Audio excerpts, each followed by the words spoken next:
Hello বন্ধুরা, গোপাল রান্নাঘর থেকে তোমাদের সাদর আমন্ত্রণ জানাচ্ছি। তো সেদিন মেয়ের আবদার হলো সন্ধেবেলায় যে মা কিছু স্ন্যাক্স আইটেম খেতে ইচ্ছা করছে, চটপাটা ধরনের। তো কি বানাবো, কি করব? তো ভাবলাম একটু পকোড়া ভাজি। তো ডিফারেন্ট টাইপের পকোড়া তো করেছি। তো সাবু ভেজানো ছিল, সেই সাবুটা দিয়ে পকোড়া বানালাম। যদিও আমার ভেজানো ছিল হচ্ছে ছোট দানার সাবু, তোমাদের বাড়িতে যদি বড় দানার সাবু থাকে তো এইটা বড় দানার সাবু দিয়ে করো। আর ছিল হচ্ছে কিছু আলু সেদ্ধ, অর্থাৎ বয়েল পটেটো। তো কিছু পেঁয়াজ কুচিয়ে নিলাম, ধনেপাতা কুচিয়ে নিলাম, লঙ্কা কুচিয়ে নিলাম, সমস্ত নিয়ে আমি পকোড়াটা বানাতে বসলাম। বন্ধুরা, এটা যে শুধু স্ন্যাক্স আইটেম হিসেবে খেতে পারো তাই নয়, এটা কিন্তু ডালের সাথেও, এই সময় তো পাতলা ডাল করবে, টক ডাল, কাঁচামুগের ডাল, বিউলির ডাল, এর সাথেও করে খেতে পারো। দেখো, ছোট দানার সাবুটা ভেজানো ছিল, এটা বড় দানার সাবু দিয়ে করলে বেশি ভালো হবে। জলটা ঝরিয়ে নিয়ে দেখো পাত্রে নিয়েছি। এতগুলো সাবুত তো আর করবো না, হাফ অফ দ্য সাবু আমি করব। আর দুটো সেদ্ধ আলু ছিল, এই সেদ্ধ আলুটাকে হাত দিয়ে ভালো করে ম্যাশ করে নিলাম।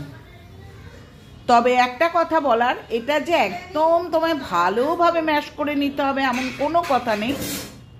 একটু বড় বড় ইয়ে থাকলেও কোনো ক্ষতি নেই।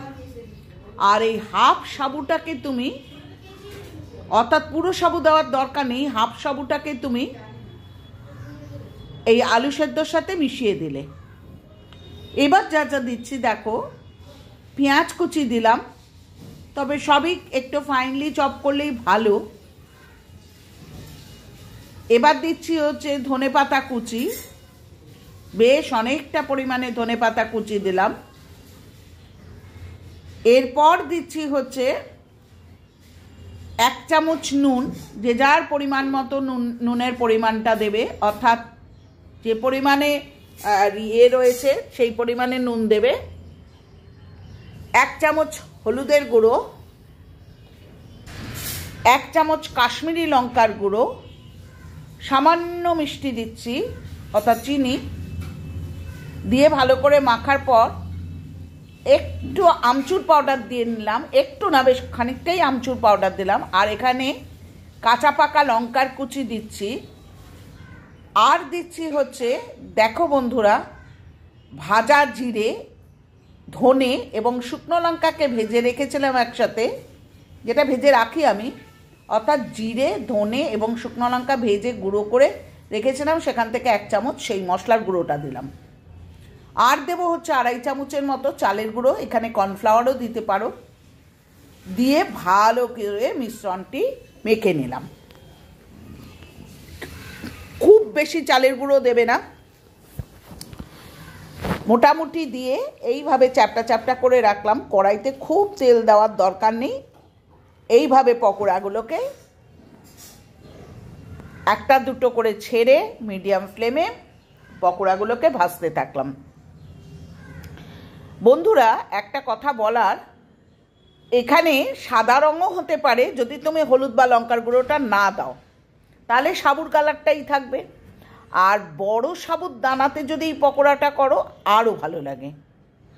তো এইভাবে পকোড়াগুলোকে ভেজে আমি এক এক করে উল্টে পাল্টে দেখো ভেজে নিচ্ছি। ভেজে কিন্তু আমি একটা প্লেটে তুলছি। অন্যখানে আমি বেশ কষকষে করে 1 কাপ চা করে নিলাম, অর্থাৎ চায়ের সাথে টা হিসাবে এই সাবুর পকোড়া কিন্তু শুধু বাড়ির লোকের খাওয়ার ইচ্ছা বলে না, যদি কোনো গেস্টও আসে তাকেও কিন্তু পরিবেশন করতে পারেন। ঠিক আছে বন্ধুরা, তো এই হলো গিয়ে আজকে আমার সাবুর পকোড়ার রেসিপি। খুব সহজেই তৈরি করা যায়। এটা আবারও বলছি, বড় দানার সাবু হলে বেশি ভালো হয়। যদি তুমি এরকম রঙিন না করতে চাও, সাদা করতে চাও, অর্থাৎ সাবুর অরিজিনাল কালারটা রাখতে চাও, তাহলে হলুদ আর লঙ্কার গুঁড়োটা দিও না।